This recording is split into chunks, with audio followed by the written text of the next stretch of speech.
Jessica Girondal, bonjour, bienvenue sur la chaîne du web 13 bis TV et dans l'émission Citoyens politiques. Merci. Donc, dans cette émission, on demande à tous les candidats de mener un objet pour se présenter, pour mieux le connaître.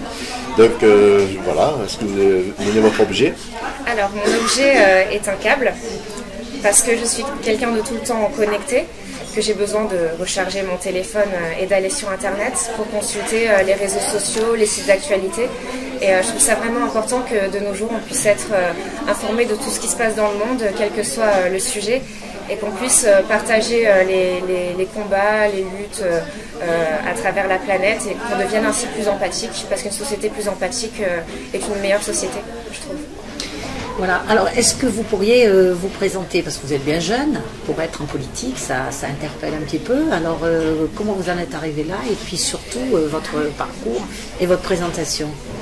D'accord, alors actuellement je suis étudiante en droit à Aix-Marseille, et pour faire plus tard, pour passer les concours de la fonction publique, ouais, et les instituts régionaux d'administration.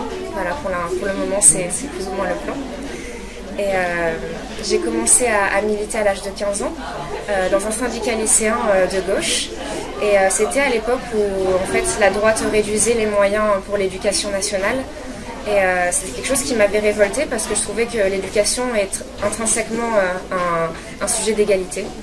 Donc voilà, naturellement on a commencé à se mobiliser dans les lycées, et ça m'a menée à la politique quelques années plus tard, 1 ou 2 ans plus tard, où j'ai adhéré au mouvement des jeunes socialistes. Et vous ne viviez pas du tout dans un contexte engagé par vos parents, votre famille? Pas du tout. Pas du tout. Donc il n'y avait pas une prédisposition familiale. Oui. Et donc depuis, vous continuez donc à militer? Oui, c'est ça. C'est ça. Alors j'ai été animatrice fédérale du mouvement des jeunes socialistes. J'ai fait la campagne des présidentielles et des législatives en 2012. Et après j'ai continué à militer pour toutes les élections, pour plein de sujets, comme par exemple la lutte contre les discriminations, en portant notamment le projet de l'attestation contre l'identité. Voilà, pour exemple. Alors c'est quoi qui, aujourd'hui, en 2015, peut intéresser des jeunes à la politique, sachant qu'il y a beaucoup de jeunes qui se détournent de la politique? Il n'y en a pas. Il n'y en a pas beaucoup de jeunes qui s'intéressent. C'est voilà. L'engagement, par exemple, à gauche, être socialiste, en plus, ceux qui sont au pouvoir aujourd'hui, et peu de jeunes peuvent se retrouver dans ce pouvoir. C'est vrai. Je pense qu'on a un double problème. Déjà, le problème de nos appareils politiques et de nos partis qui ne savent plus parler aux jeunes. C'est-à-dire qu'aujourd'hui, quand on a entre 15, 16, 17, 18 ans, même jusqu'à 20 ans et plus, se retrouver dans une réunion de partis politiques, ça peut avoir un côté très rébarbatif, et qu'il faut trouver vraiment les moyens de parler à la jeunesse. C'est pas forcément une question de sujet, parce que je pense qu'on aborde à peu près tous les sujets et que c'est très intéressant. C'est sur quoi on travaille au Parti Socialiste par exemple, mais c'est comment parler aux jeunes, de quelle manière. Le principe presque d'éducation populaire, de sortir des systèmes très universitaires pour aller parler à tous les jeunes. Donc un langage approprié. Un langage approprié. De l'information. De l'information, oui. De l'information, c'est ça. Et intéresser tous les jeunes, qui soient de milieux ruraux à milieux urbains, des quartiers populaires, pas des quartiers populaires. Donc voilà, Internet peut jouer un grand rôle. Voilà. Et mais il n'y a pas le danger aussi par rapport à Internet aujourd'hui? C'est à double tranchant, Internet.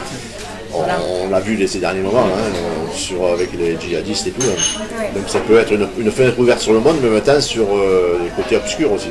C'est vrai, il faut choisir ses sources. Et il y a aussi des militants Internet. Bon, c'est un petit peu extrême comme exemple, mais par exemple les Anonymous, qui ont par exemple hacké tous les sites djihadistes pour les faire disparaître. Donc ça, c'est des vrais militants numériques, et c'est aussi un très beau geste. Ça, c'est beau, ça. Donc, votre engagement auprès d'Olivier Andro, qu'on va recevoir juste après, sur ce canton quand même pas évident, canton sud. Saint-Mandrier, les Sablettes Sud, les Sifour. C'est un gros morceau, Voilà. Et la jeunesse, là-dedans, elle s'y retrouve dans ce canton-là? Ouais, j'ai l'impression de comprendre vraiment les enjeux de la jeunesse sur ce canton, parce que j'ai grandi à Sifour, et c'est un petit peu ça qui faisait que j'avais pas mal d'idées sur la campagne avec Olivier. Par exemple sur les transports, quand on grandit à Sifour, Saint-Mandrier, les Sablettes, on prend le bus, c'est notre seul moyen de déplacement, et c'est un peu l'enfer. C'est la galère, oui. C'est la galère. il y a ça, il y a aussi le numérique. Par exemple, chez moi à Silfour, je ne capte même pas le haut débit alors qu'on commence à parler de fibre optique dans le département. Donc vraiment, il y a un décalage et des grosses inégalités territoriales. Et alors, vos priorités, les priorités politiques dans votre engagement? Alors les priorités, il y en a plusieurs, ça va être difficile. Les plus importantes, on va dire, voilà. Mais vous, demain élu, demain vous êtes élu, votre bataille, la première, ce serait quoi? Ça serait l'éducation, parce que comme je le disais tout à l'heure, c'est vraiment un vecteur d'égalité, et aujourd'hui on peut constater qu'il y a une école à double vitesse. Il y a les familles qui ont la possibilité d'envoyer leurs enfants au Marist dans un enseignement sélection privé par l'argent, et d'autres qui vont envoyer leurs enfants à l'Herminier, collège qui est en état qui est en train Vous de... pensez que les chances sont différentes? Oui, tout à fait. Au départ? Oui, au départ. C'est exactement ça. Et qu'il faut essayer de mettre au plus jeune âge les enfants à égalité pour pouvoir réussir. Des meilleures conditions d'enseignement, pas obligatoirement d'enseignants, mais des locaux appropriés. Et puis d'aide aussi. L'aide, tout ça, c'est vrai. Des aides financières, des bourses, voilà. Mais le conseil général peut intervenir lui au niveau de la structure, mais il ne peut pas intervenir en tant que moyen humain. Ah oui. Si, parce que ça dépend en fait entre les compétences obligatoires du conseil départemental ou les compétences complémentaires, si je puis dire. Donc en fait, c'est pour ça qu'on voit dans certains départements de gauche le conseil départemental financer un ordinateur par étudiant, chose que nous voulons faire, ou proposer des cours d'ouverture culturelle au collège. Donc vous serez plus partisan d'un cartable électronique là. Oui, les deux. Voilà. Parce qu'encore une fois, c'est une question de capacité financière des ménages. Soit une famille a les moyens d'offrir un ordinateur portable, ce qui est quand même, ce qui favorise l'apprentissage, soit une famille n'a pas les moyens et l'enfant se retrouve avec un ordinateur qu'à un moment où il peut travailler pour se l'acheter. D'accord.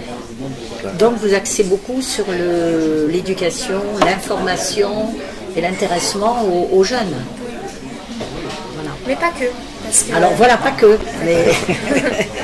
Parce qu'il faut aussi trouver le moyen de réconcilier nos générations, réconcilier entre intergénération, faire des... Voilà. Parce qu'aujourd'hui, je pense qu'on ressent un petit malaise des personnes plus âgées parler d'insécurité, qui voient la jeunesse plus comme un problème que comme une solution ou comme l'avenir. Donc il faut vraiment réussir à faire travailler nos générations ensemble. C'est pour ça qu'on propose aussi un service civique intergénérationnel. C'est-à-dire, c'est développé comment? Ça serait développé sur une plateforme numérique, un service d'échange d'aide et de temps. Ça serait par exemple un jeune qui va proposer des cours d'informatique ou d'aider à faire le jardin à une personne plus âgée contre des soutiens scolaires, des choses comme ça. Et c'est déjà un petit peu en action, ça? On le retrouve est-ce que ça existe, certaines... Oui, oui. Est-ce que ça existe déjà? À petite échelle, on le retrouve. Ça peut exister, mais il faut le développer. D'accord. Voilà. Le développer, le moderniser, surtout en faire la publicité. Donc mener bataille et au-delà de ça, donc le canton c'est pas que ça non plus. Il y a un gros côté touristique aussi sur ce canton. Donc qu'est-ce que vous voyez là-dessus là? Moi je pense qu'il faut développer l'aide aux associations. J'ai vu par exemple il n'y a pas longtemps deux jeunes qui se lançaient dans une association pour aller voir les croisiéristes dès la sortie de leur bateau pour leur apporter des documents et leur dire voilà, nous connaissons bien notre département, vous pouvez aller visiter tel endroit. Et c'est quelques initiatives privées comme ça aussi qui parfois facilitent la bonne marche du tourisme. Oui, c'est vrai que bon, après on rentre dans des discours d'accueil, de structure, parce que les croisiéristes, bon, vous en parlez, ils arrivent mais il n'y a rien pour les accueillir, il n'y a pas grand-chose. Hein. C'est ça. Voilà. Et donc les gens ne restent pas. Hein. Et ne savent pas où aller. Voilà. Ça, et donc les jeunes dans le canton sud, ils font quoi? Les jeunes dans le canton sud s'ennuient un petit peu. J'en suis le premier exemple. Et il faut vraiment trouver des moyens de développer les transports pour faire en sorte qu'ils se déplacent plus facilement. Enfin, par exemple, dans le Languedoc-Roussillon, ils ont fait le trajet de TER à 1 €. Donc c'est une possibilité, c'est quelque chose que le département peut aider à financer.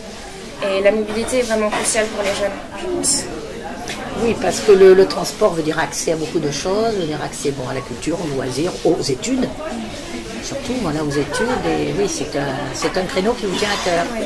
Et puis je pense on se présente à une élection départementale sur un canton, mais pas uniquement pour défendre les politiques de la Seine, de Sifour, de Saint-Mandé. On serait élu du département. Donc il faut penser aux jeunes brignolais qui ont envie de descendre voir la mer et qui ne peuvent pas parce qu'il n'existe que 2 gares Varlib par jour. Ouais, c'est quelque chose de terrible. Ouais. Donc c'est au niveau départemental, là, vous parlez. Oui, une réflexion départementale, voilà. Voilà. La réflexion doit toujours être départementale. Voilà. Pas uniquement elle ne doit pas être trop locale, un petit peu, mais pas trop. Oui, sinon c'est un petit peu démagogique en fait. Oui, mais après il y a des dossiers quand même importants dans le secteur. Bien sûr. Voilà.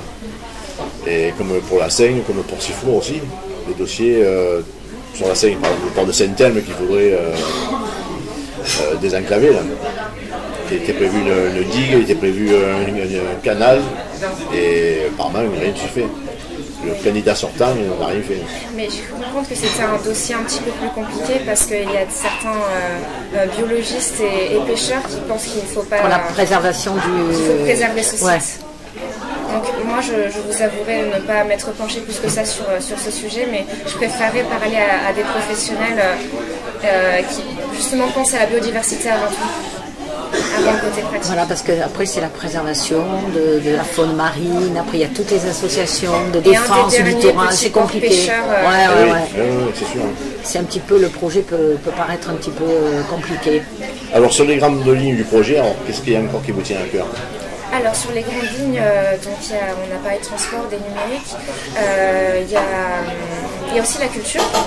Parce que j'ai trouvé une différence frappante entre les 2 suds, le sud-est et le sud-ouest. Dans le sud-ouest, ils ont cette culture de la langue catalane proche de Perpignan ou de la langue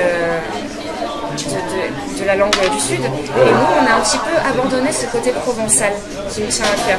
Quand j'étais en primaire et au collège, on étudiait un petit peu la langue provençale, les chansons, les poèmes. Et je trouve que c'est quelque chose qu'on devrait continuer à développer pour ne pas que ça disparaisse en fait. Au Bagne démarre aujourd'hui l'hommage à Pagnol. Oui. Et donc je crois que c'est aussi un autre truc ça. Ouais.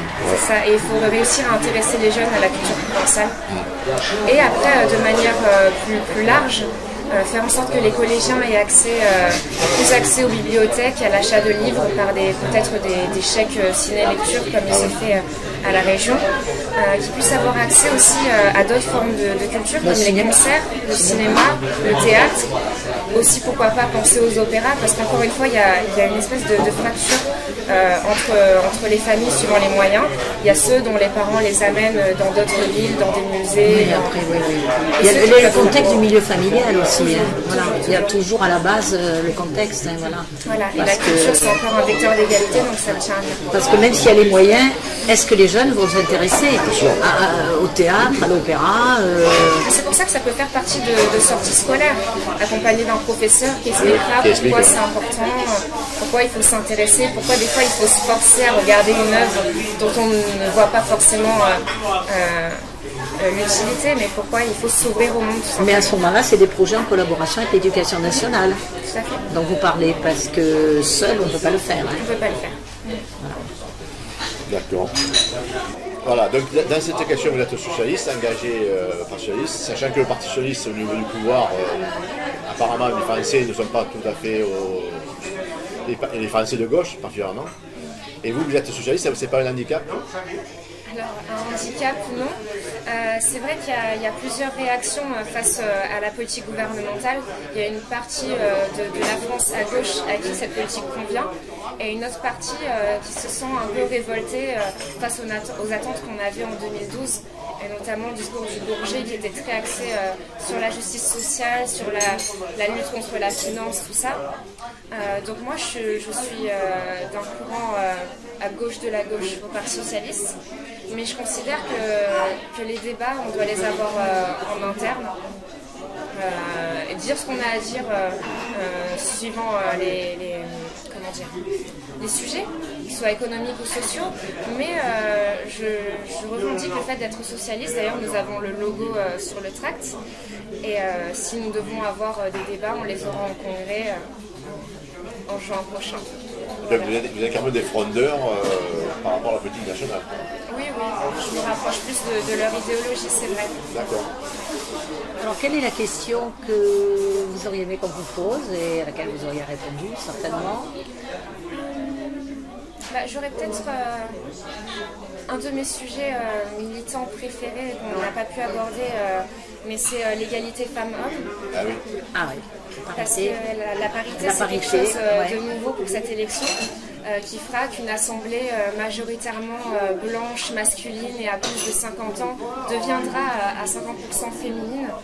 Bon, et après, pour la moyenne d'âge, je ne sais pas encore.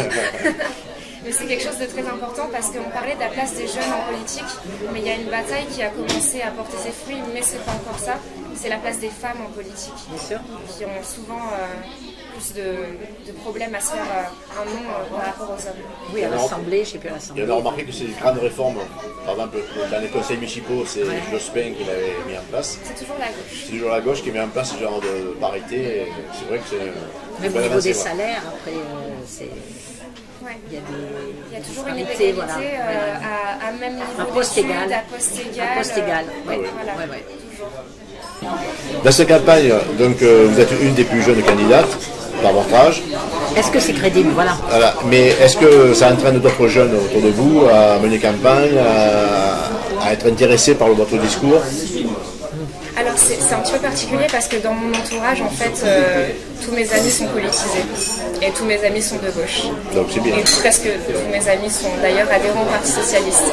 Mais c'est vrai que ça les incite un petit peu à s'engager, à venir sur le terrain, déjà pour faire notre campagne avec Olivier, et qui se sont aussi engagés sur d'autres cantons. Je pense à Tourlan, où j'ai un ami qui est candidat suppléant.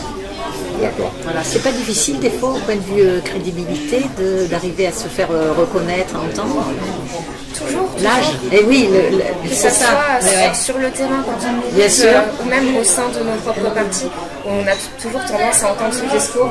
Tu es jeune, tu verras quand tu seras plus grand ou quand tu auras plus d'expérience. Mais c'est pas dérangeant. Je pense qu'il faut continuer à se battre pour montrer que les jeunes ont une vraie place en politique. Mais sur le marché, peut-être qu'il y a certaines personnes âgées qui doivent être contentes aussi de voir que les jeunes s'engagent aussi politiquement. Ils sont très contents et c'est encourageant. C'est très encourageant. C'est vrai. Alors qu'est-ce qu'on peut vous souhaiter avant toute chose, je veux savoir ce qu'elle passe par rapport à la citoyenneté. Pour vous, ça dit quoi? Alors pour moi, être citoyen, c'est être engagé. Pas forcément politique, mais dans des associations ou s'intéresser à la vie de sa ville, de son quartier, de son pays, et ne pas considérer qu'il appartient à d'autres personnes d'exprimer leur voix. C'est pour ça que nous, notre vraie bataille, elle est contre l'abstention, là, dans cette élection.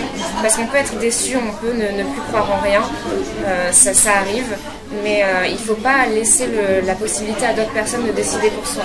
C'est dangereux. Donc l'abstention, c'est grave, c'est vrai, l'abstention, c'est dangereux, on va dire. L'abstention, c'est comme disait le slogan, abstention, piège à con. C'est vrai. Voilà. Bon, on vous remercie. Merci et bonne campagne alors. Merci beaucoup.